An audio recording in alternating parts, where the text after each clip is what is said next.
Anyone that came to our last session, what we did is a sort of overview of this grant making cycle, so sort of 6-stage cycle that we've broken down into, really understanding how you can, at the beginning, sort of understand the landscape you're in, your place in the ecosystem, what it is you want to achieve, how that itself, all of that feeds into the design of a grant.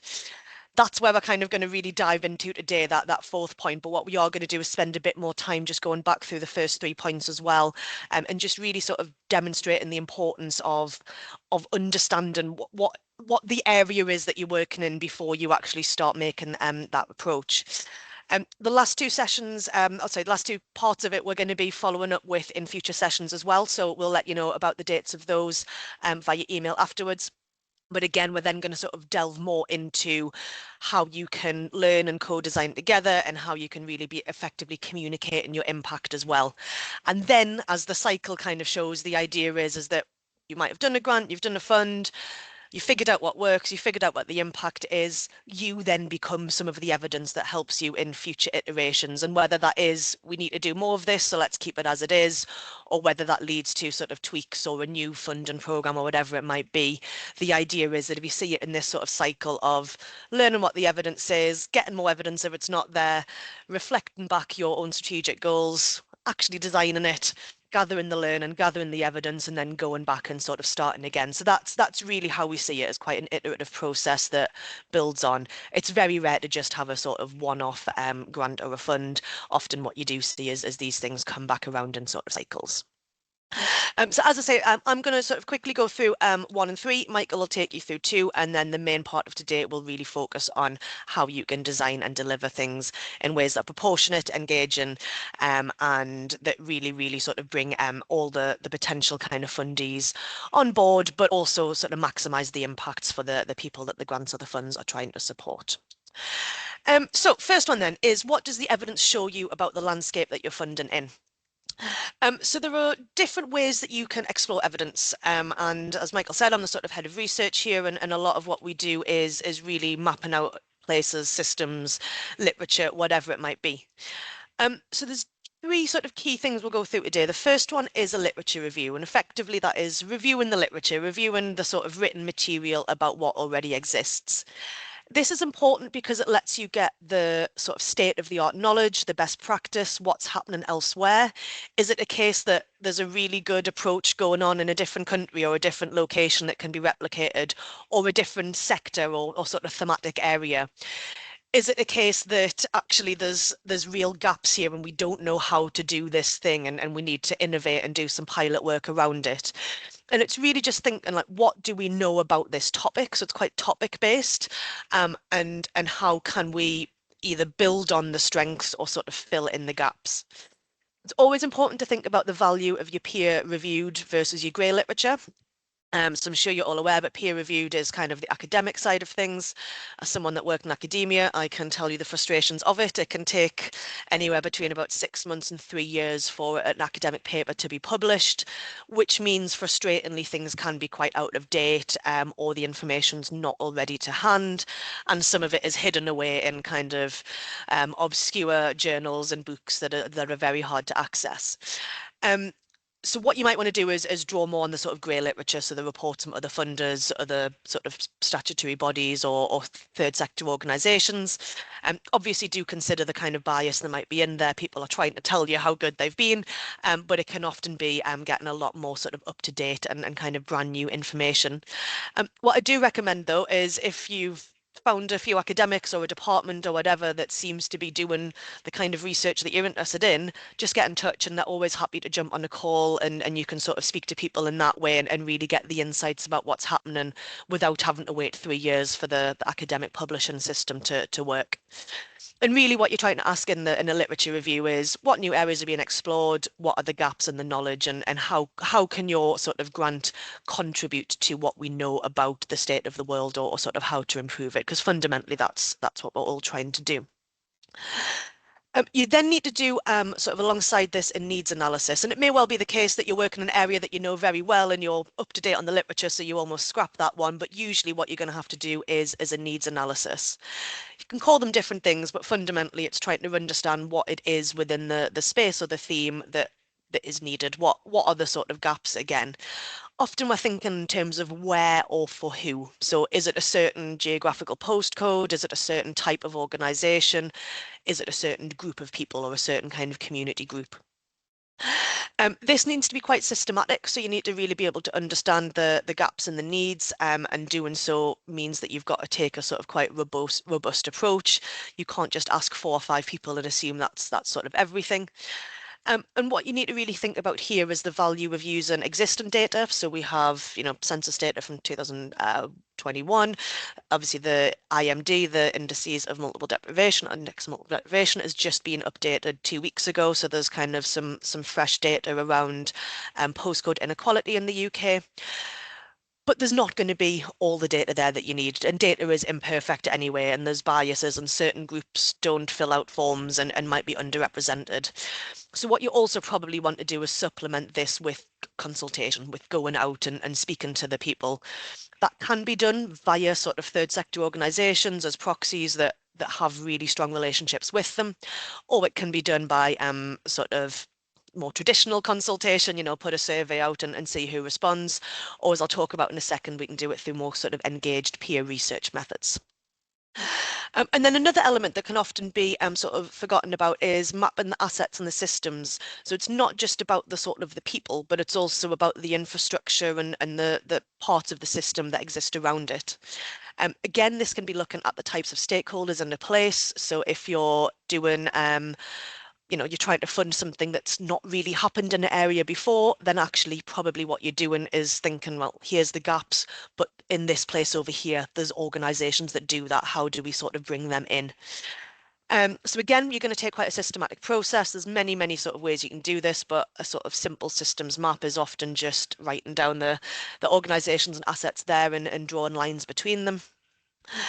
Again, you might want to start thinking about what exists that can be leveraged. So what's the good there, but also what is missing that can be developed. You don't always want to start from scratch. So building on existing system strengths can be a really effective way to get some learning, to get some good impacts and to understand what's there. But this is the sort of key element of what you're trying to do. It's understand what can we either build on or what can we fill in. Again, a value strength approach. So you might have heard of ABCD, asset-based community development. Effectively, that goes, let's not go and speak to people or map things in terms of what's missing, and it really thinks about what is there. In other cases, actually, what you do need to do is fill some gaps, and then you do take a more deficit-based approach. But that would just have a little bit of a sort of impact on the actual way that you do the mapping. As I said, if there's not much evidence, probably what you want to do is start thinking about peer research, or it's also referred to as sort of lived experience research. And effectively, this just means sort of finding, creating, engaging a group or sort of cohort of people that the ultimate kind of fund would be impacting or influencing. So for a recent example, we have been working with Gateshead College. That's a college in the northeast of England. They wanted to understand their learners' experiences of poverty in order that they can start developing better approaches to support them, one of that being a kind of learner-based fund. Now, 17-year-olds do not want to speak to me and Michael about their experience of poverty. That's just not going to happen. They definitely don't want to speak to the lecturers at college about it. But what they are comfortable doing is speaking to their fellow students.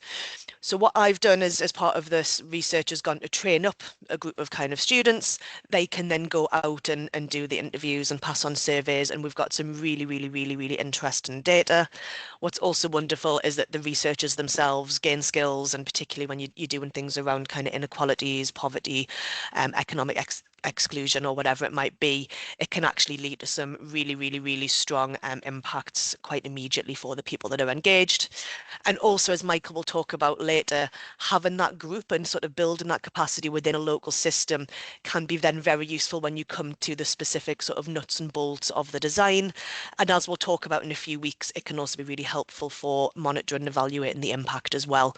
So really, really do recommend where you don't know much about it or where the needs assessment seems difficult, where the data is not perfect, where this is something quite new, to really, really think about a sort of slower and more engaged approach with peer researchers. Pass over to you, Michael. Thanks, Maddie. Right, okay, so the next area then is sort of looking at the landscape and particularly understanding your part that you play within that sort of ecosystem. And there are three sort of areas here really that we're talking about, which firstly is around the funding flow. It's about really, you know, there will always be money, I guess, sort of floating in and out, you know, of the system, and you know, it depend on things like policy. You know, there'll be funders, there'll be entrepreneurs, businesses that will always sort of come in and sort of duck out and sort of like, you know, we'll go again, and trying to understand, you know, what does it look like now? And it's not always perhaps doing the same thing all the time. It's about you know, sort of understanding about who's really working within that space and particularly the priorities that you're focusing on. You know, who else is with, you know, supporting that particular priority. So again, it could be the funders, it could be a local authority, it could be a corporate. You know, there's a range of different organisations that could be sort of coming in to support that. So, you know, understanding, yeah, sort of like, you know, the organizations that are complementing what you're doing, but maybe about geography, maybe they're working in the same area, it could be around a particular thematical area. So again, it's about, you know, what are you doing differently? You know, what you know, are you sort of overlapping a little bit with another funder? So that's really something just to ponder and think about within the funding flows. When you sort of come down to the consultation and stakeholders, it's about understanding the needs and challenges and starting to sort of consider about who you're best you know, so able to sort of connect with and work with to understand where your impact should be better spent. So there's not really much point sort of continuing doing what you do year after year if actually the need is sort of declining and actually has moved on to something else. Now you're better sort of following that and seeing actually, you know, where should we be spending our effort. So sometimes it's about sort of understanding those, you know, other funders. It's about filling the gap, as Maddie was saying, you know, whether it's through you know, peer research, whether it's through a bit of sort of Googling around, talking to other funders. It's sort of understanding what's really happening on the ground. You know, what is that shift and where should we be focusing our efforts? You know, you can talk as well to, you know, previous grantees. You know, perhaps you have a community of practice where you can draw learning and understand what's happening on the ground and where those perhaps those shifts. You know, there can be sort of organisations in communities like charity leaders. There could be people with lived experience. You know, there'd be surveys perhaps you could undertake as well. So trying to really just gather all that information and just sort of look at it across the board to understand, you know, what is it that you could be doing, and you know, it may materialise it's what you're doing now, but it may be actually, you know, this could sort of shift your priority areas or a little bit about how you focus, you know, your assessments and your prospectus. And lastly, the partnership development. So, you know, if you find that you are perhaps working in the same space as someone else, it's about, you know, trying to consider what does that look like? Is it about joining forces with them? Is it about pooling funds together so you have one process rather than several? You know, are there some quick wins like that? And obviously London funders had Propel, you know, coming out of COVID, which was doing something similar. So it could be around doing something a bit more deliberate, or it could be that actually it informs what you do and therefore your offer perhaps isn't the same, it's probably slightly different, and therefore you can be a bit more deliberate about your prospectus and guidance to enable that to come through, or it may actually shift your priority areas as well.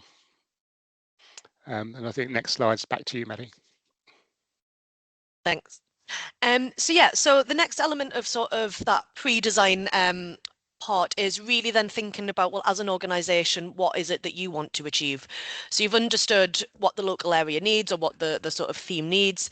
You've understood what else is happening in terms of sort of funding. But obviously you are a funding organisation, you might have a board of trustees, you might be in a sort of statutory organisation and you have statutory goals, whatever it might be, you will have some strategic priorities that you need to sort of hit with the grant or the fund.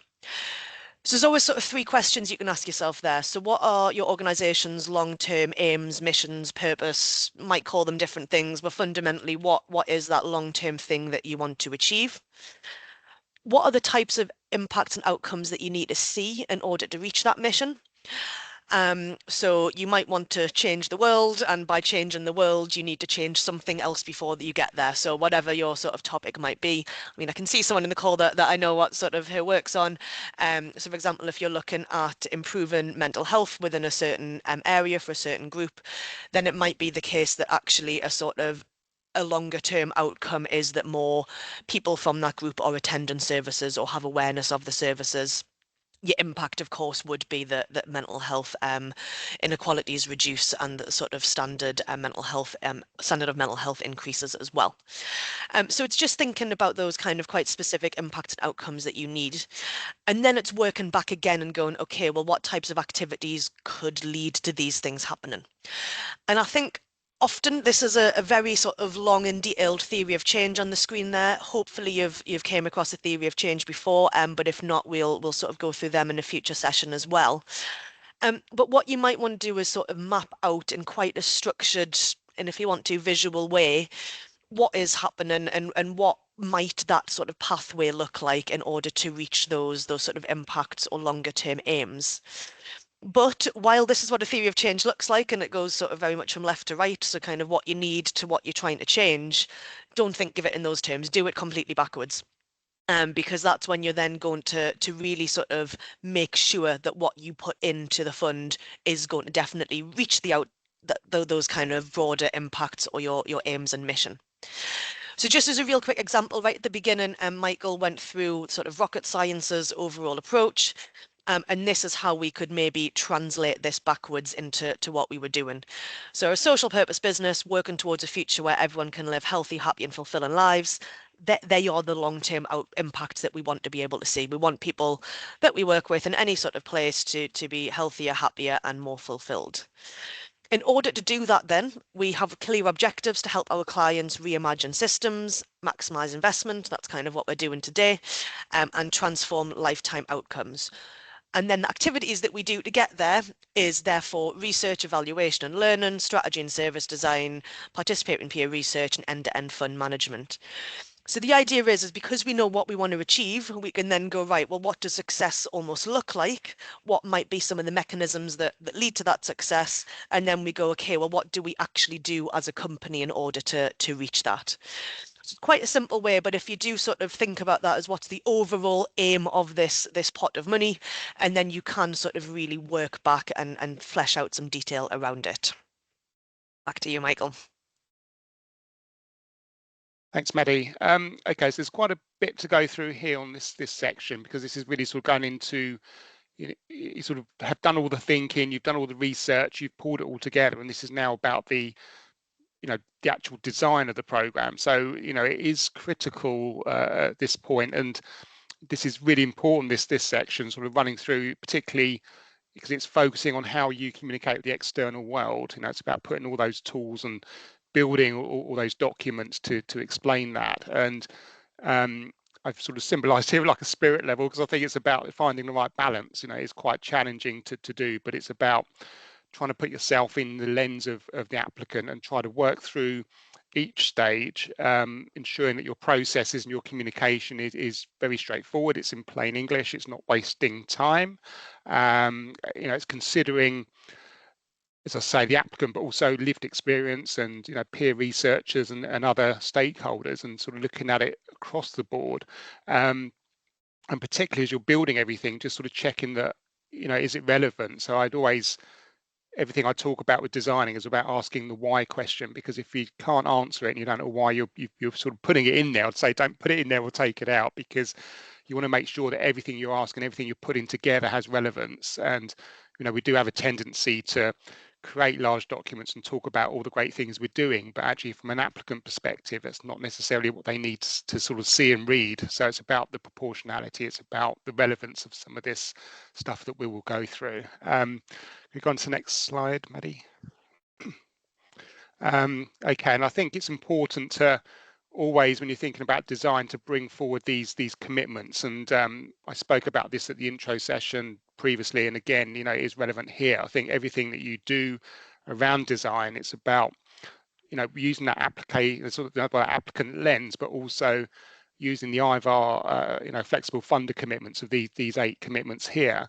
And really it's about these being like the golden rules that you consider as you work through a design piece. So it's about to ensure that you are open and transparent and accessible.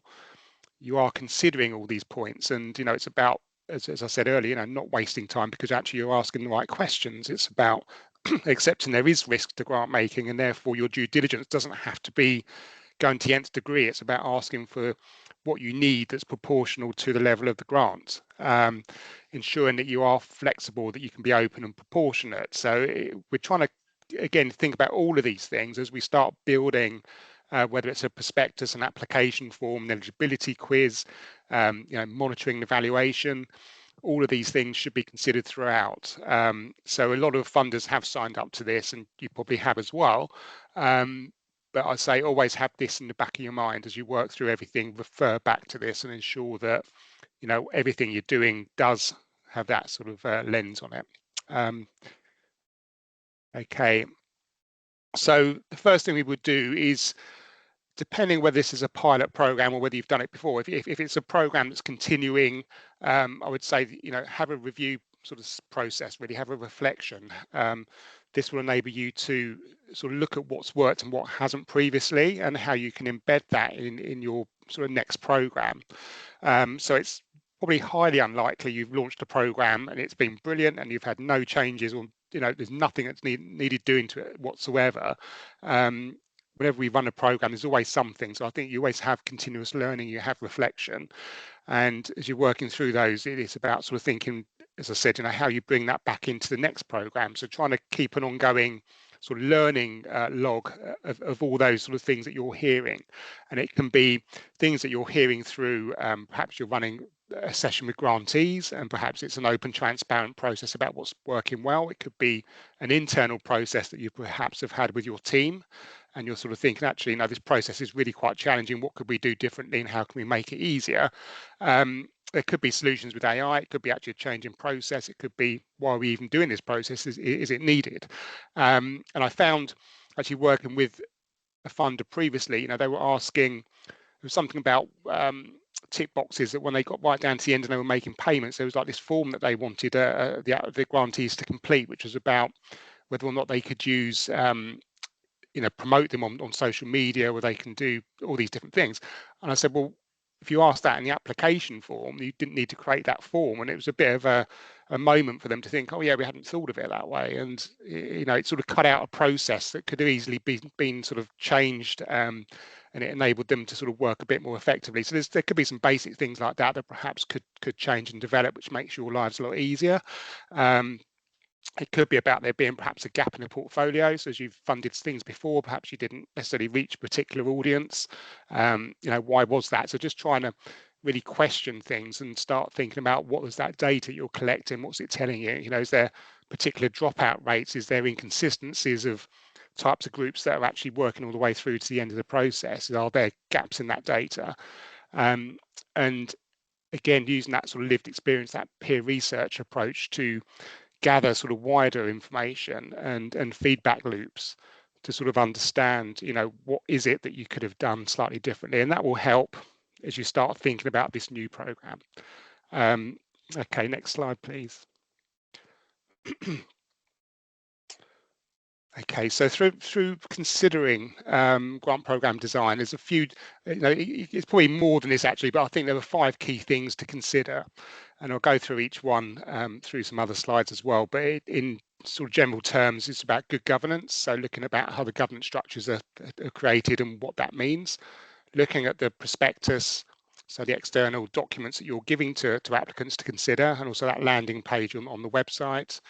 You then have the approach, which is all of the the tools, it's about the forms and tools that underpin all of that. So it's the application forms, it's the eligibility, it's about the reports, it's about the monitoring that we expected grantees to complete at certain points.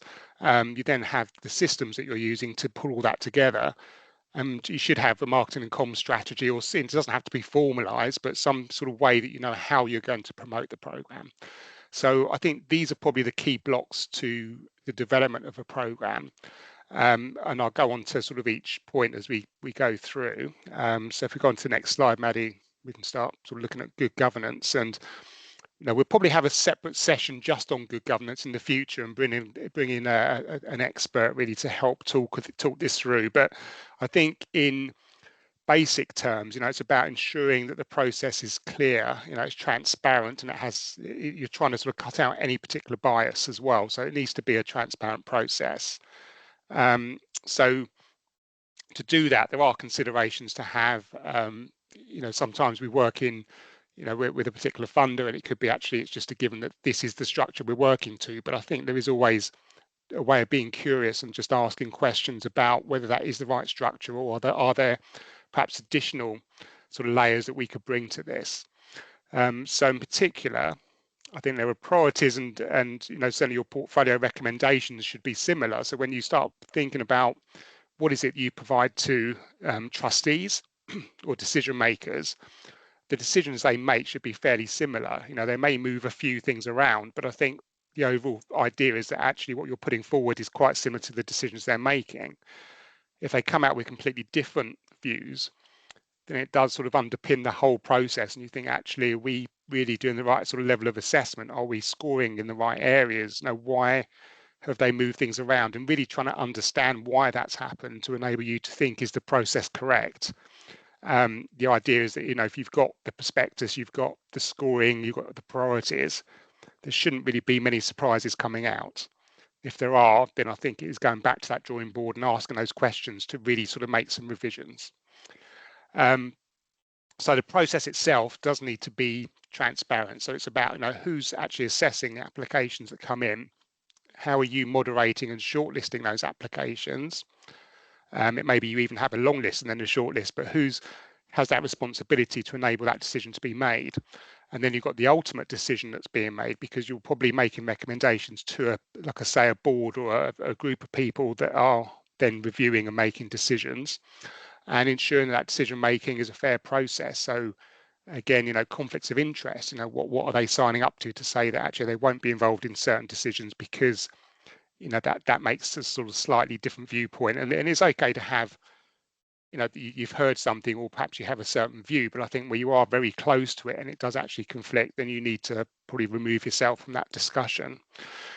So it's about the breadth and depth, which is what we come on to in the second point. So looking at the breadth and depth of the trustees to make those decisions. And what we're suggesting is that really you need a 360 approach of the trustees. What you don't want is trustees to all have the same sort of skill set, because that's not really ensuring that you're making the right decisions. You want to really bring in people that understand the cause that you're working with. What is the challenges that you're trying to address and manage? So bringing in the lived experience roles, bringing in people that perhaps have more of a financial lens, that can look at the size of the organizations or their accounts. You've got people that perhaps could have a geographic focus, or perhaps a thematical sort of lens, and bringing all that together means that you've got more of a holistic approach, and people making a wider judgment across the board, and just making sure that all those sort of boxes are ticked, because I think we are having to be more accountable nowadays, and trying to make sure that we are certainly making those sort of decisions that are fair and transparent. And it's difficult to make a transparent decision if you're not making sure that you've got people with the right skill sets. The last point is about your governing documents. So as you work through, just trying to understand what is your your trust deed or your articles of association telling you. There could be restrictions on the type of organizations you can support, but equally there could be something around delegated authority. And if you have delegated authority and you can do that, then sometimes it speeds the process up, because you could have perhaps a small grant program that allows you to have delegated authority to sign up to so much, which means you could have a faster, sort of like a fast track approach. And then you could have more of a general pot of funds which actually have to go through you know, the normal cycle that will go up to trustees or board. So it is useful to sort of understand that really, and sort of make sure that you know, what you can and can't do, which again, you know, will lend itself to you reading through the governing document of the organisation. Okay, next slide, please. Okay. Okay. So here we're talking about the guidance and the prospectus. It's really the same document. And you know, this is really your sort of Bible. It's the, you know, the core document that you're really showcasing to the external world to say this is what the program's about. So really what you're doing is sort of explaining about what you will and won't do, and what you know, what you can support, you know, how you're holding yourself to account. So everything that you make, where you're making decisions or your trustees are making decisions, all needs to probably refer back to this document, because you know, that is sometimes where people will make complaints, where you'll say, well, you know, you've been unsuccessful because of this, but actually if it doesn't agree with what you've put into your prospectus, and that is quite dangerous. So you do need to make sure that they do align, and everything you're doing sort of refers back to your priorities, your criteria, you know, what you've said is your eligibility. It all needs to come back to that. So you need to make sure that it is, again, you know, it's plain English. It's about that it all flows, and also that it considers perhaps breaking down the text a little bit. So trying to keep it perhaps 3 or 4 lines, and then perhaps another paragraph, putting in perhaps diagrams or something just to break it up a little bit, and certainly testing it. So having people that either have lived experience or previous grantees that can perhaps look through the prospectus and ensure that it feels that it does what it should do. So yeah, stay away from acronyms, jargon. I'd say stay away from all of that and just keep it very simple. Second bit really here is about, you know, and I think I covered this before, is about what the applicants want to know and see. So I think as you sort of work through that lens again with the applicant, it's about, okay, what do they want to know? And the key things they want to know really is about what is the program, what's it set up to do, what are the priorities, what's the eligibility, and then what can I apply for, and then what is the, you know, the deadline really, you know, how where do I go, and you know, when do I need to submit by? They're all coming towards the end, but it's about being quite specific to what they're looking for. You know, they don't want to sort of read pages and pages of research that sort of informed why you set the program up. It's more just that, you know, can I apply it? Does it fit what I do? And the last point, and this does sort of get missed a lot with funders, is about the monitoring and reporting. Sorry. So monitoring and reporting. So basically, as you're working through the design, and sometimes funders will have a tendency to try and break this up and think, okay, we'll launch the prospectus, and then we'll think about the application form, and we'll do the M&E last. Well, doing the monitoring and evaluation, they need to know that up front, because you know, how much time and effort do they need to put in if they're successful? If they're going to apply for a grant of, I don't know, like £2,000, and you're saying, well, actually, you've got to do quarterly reporting, you're going to have to provide us with all this information, they're going to think, well, I don't want to apply because that's too much effort for me. So I think being clear and concise about what the reporting is, how often it's going to be, you know, provided, and what you're going to be asking for is very, you know, is going to be asked, and I think that's got to be in the prospectus to enable them to make those decisions. I think it's a bit of like a two-way sort of street really for them. You know, if they're applying, you know, is this something they want to sign up for and commit to? And what you don't want is that further down the line you start layering things in. They say, well, if we know that at the beginning, we'd have put that into our budget, and we would have sort of put some additional costs in, because actually it's taken us this long to provide that information. So I think just being clear and concise and being transparent all the way through is really what we're suggesting.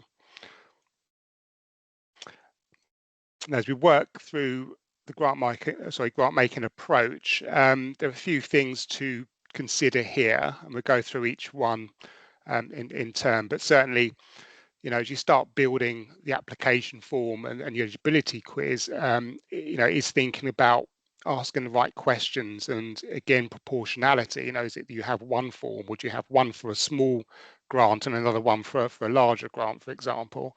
So you need to really think about the structure of the form, and to sort of think about particularly the eligibility quiz being quite short and specific, because really the eligibility is about the shutdown questions. It's about sort of saying, you know, are you, you know, a registered charity, yes or no? Is it about, you know, the income size? Is it about, do you work in this particular region or with this group of people?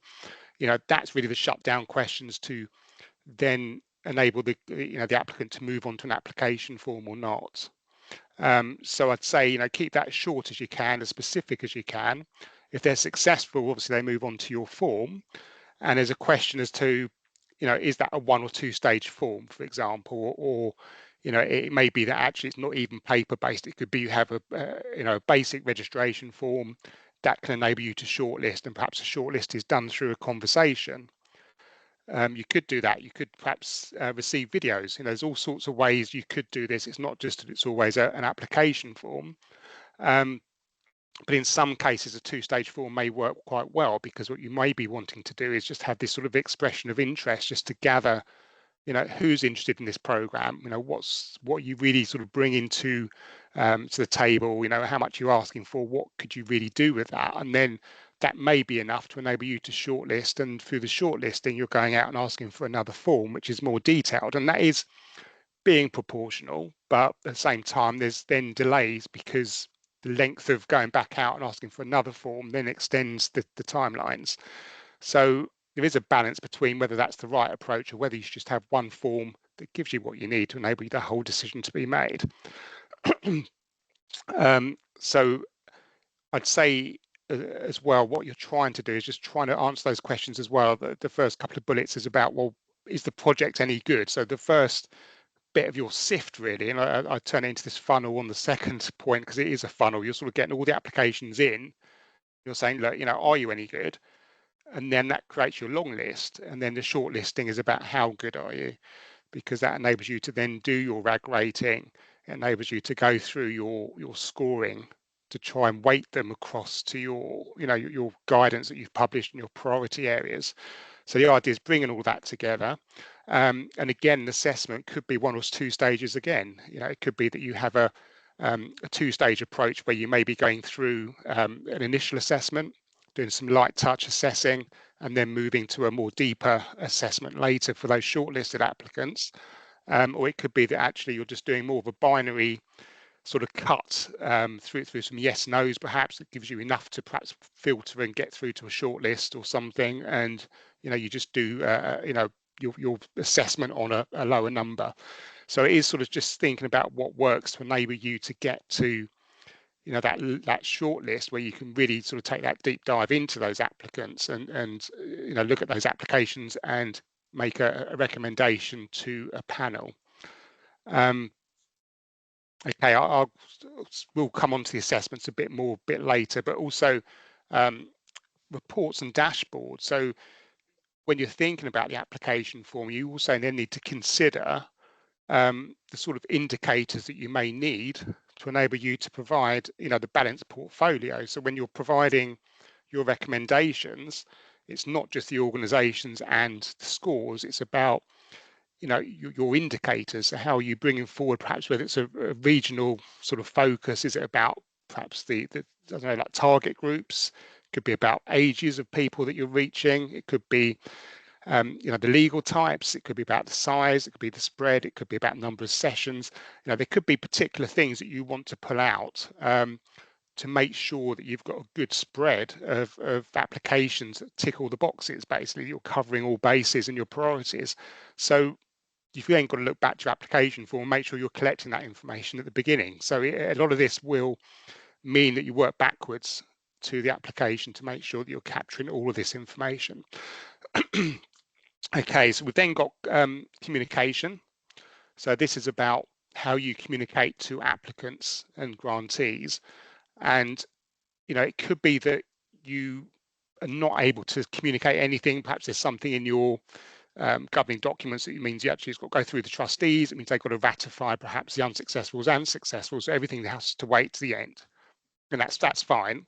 For some cases, it could be that actually you could notify those that have been unsuccessful if they haven't met the criteria. So if they've come through the eligibility quiz, they will still keep trying, and you're always going to get some that come through that just don't meet any of your criteria, and you're not going to go anywhere with them. So there may be an option that actually you could tell them earlier on and give them feedback earlier on. So you could have perhaps a couple of stages here to actually refer and give that communication. and then to sort of think about, well, what else is there? So you may have due diligence and also awards. So if you are progressing, then would say perhaps have due diligence a bit later on when you've got your shortlist, because then you're not putting too much onus on all applicants to complete documents which actually aren't going to go anywhere, because you're really wanting to focus on those that are more towards the recommendations at the end of the process. And then awards, is that an award or a contract? Is it perhaps a pre-grant agreement you send out, and then you do your due diligence, and then you sort of do more formal awards afterwards? And then we come on to monitoring and reporting, and this is more about again, looking about what you're asking grantees to do. So how often are you asking them to submit? Do they do it quarterly? Is it they do it at the end of the grant? And some of this will depend on the value. You would also probably want to find out a bit more about the project. So as we move from perhaps transactional to relational relationships, then the project management is sort of understanding how the project's developing. And if it's not really performing, it's not about saying, well, it's not working. It's about helping them and finding out, well, why isn't it working? What could we do differently? Is it about a timeline? Is it about changing the specification slightly of what they were going to do to enable it to be successful? You've then got obviously the financial spend. So you want to sort of then track the spend against the budget. And then you also then would have, the outputs and outcomes that they're delivering, which then sort of fits into your, monitoring and evaluation framework. Because at some point there will be something about evidence base and about what the program's doing. So ideally, this sort of output and outcomes all feeds into that. So that could be a template that you provide that all grantees end up submitting. Okay, can you go to the next slide, please? Okay, so we're going into a bit more detail with assessing. We spoke about the filtering of those applications and really about how you reduce the numbers. So, as I said, the eligibility elements are more binary checks. I'd probably recommend, and that enables you to filter them quickly if you want to export them to Excel or something, or you may have a dedicated system that enables you to do that quicker, or perhaps a piece of AI. But there are other things to consider, such as whether you have one or two people assessing. I've seen it done both ways, and it doesn't really sort of matter too much, but I think sometimes it is about how you make those sort of judgments and decisions, and how you bring all that together. And then as we start working through, when you start thinking about assessing, bringing in all of these different areas really are probably quite relevant. So it's about, are you scoring and giving weighting, or is it about a RAG rating? And trying to cut across all these different areas. So things like lived experience, thinking about impact, approach, the reach and engagement and need of the applicant, perhaps governance, budget. And there are some funders that will also have this little bit at the bottom, which is about the fit to fund, which is about how they align back to the priorities of the programme. So that is equally important. And again, you can give different weightings to any of these, and sometimes they're relevant, sometimes not. But I think also giving, if you spent time reviewing an application, perhaps thinking about giving, the strengths and weaknesses as well, because if you do that, that helps to give the feedback to the applicants as well in their communication if they're not successful. Okay, can we move on to the next slide. Okay, with systems. So briefly, we probably don't spend too much time here, but it's just sort of saying really that you may have like 365, you may have Word, Excel, or you may have a dedicated system. And if you have a dedicated system, it's probably easier to then run the whole end-to-end process through that. So an applicant will just have one login to run through everything. They're able to save their application through the process as they work through, and eligibility quizzes will work quicker because they normally will redirect that if you're successful, it will take you to the application form immediately. And if you're not successful, it will take you back to the guidance. If you're using Google Forms or something like that, it's quite difficult to then automate a lot of that and to sort of run eligibility quizzes. So I'd say, if you have the option, then do consider using a dedicated system, which could be like Salesforce, Blackboard, or something similar. Okay, next slide, please. Okay, and as we start thinking about monitoring evaluations, wrong thing, marketing and communications, sorry, there are a few things to think about. So I think as you're working through, there'll be things like information sessions that you could run.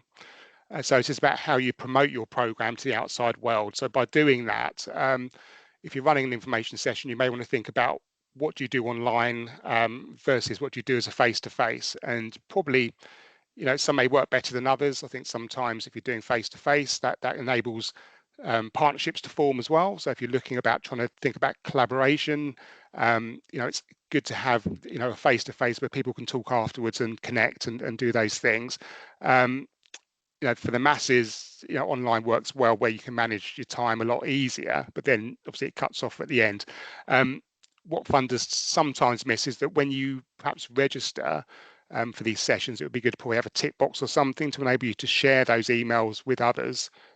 Because if you are thinking about collaborating or the applicants are thinking about how they connect with others to perhaps have a better sort of success rate in applying, then it'd be good if you can share those email addresses with each other. How you use your networks to communicate. So again, how you bring all that together to talk about your programs, to promote it, along with social media, and also other sort of events that you may be attending where you can sort of use that platform. And also think about your trustees. There'll be other stakeholders and trustees that are connected to these networks and other things that can promote your programs. It's about trying to think about the reach and the depth of what you can do to get the message out. With due diligence, we're only going to touch on this briefly. So this is part of the process. We ran a session a while ago on due diligence, so we'll share that with you as well. So you've got like the bank of the detail of due diligence, but really it's about trying to understand about mitigating risk. It's about understanding the people you want to support, and not about shutting them down, but having terms and conditions if they don't meet certain thresholds. So it's about thinking about whether you look at their finances, for example, which may help you to then think about phased payments. It could be about their regulatory compliance, in which case you can't support them until they submitted their last accounts that are slightly overdue. It could be about their policies. So perhaps their safeguarding policy needs updating. It's not shut down, but if they do it, you can support them. And again, reputational risks, which are a bit more challenging, but sort of understanding how they talk about themselves in social media. So it may be about your risk to that. Are you okay associating to a particular group? Okay, next slide. I think we're coming to the end. The next slide.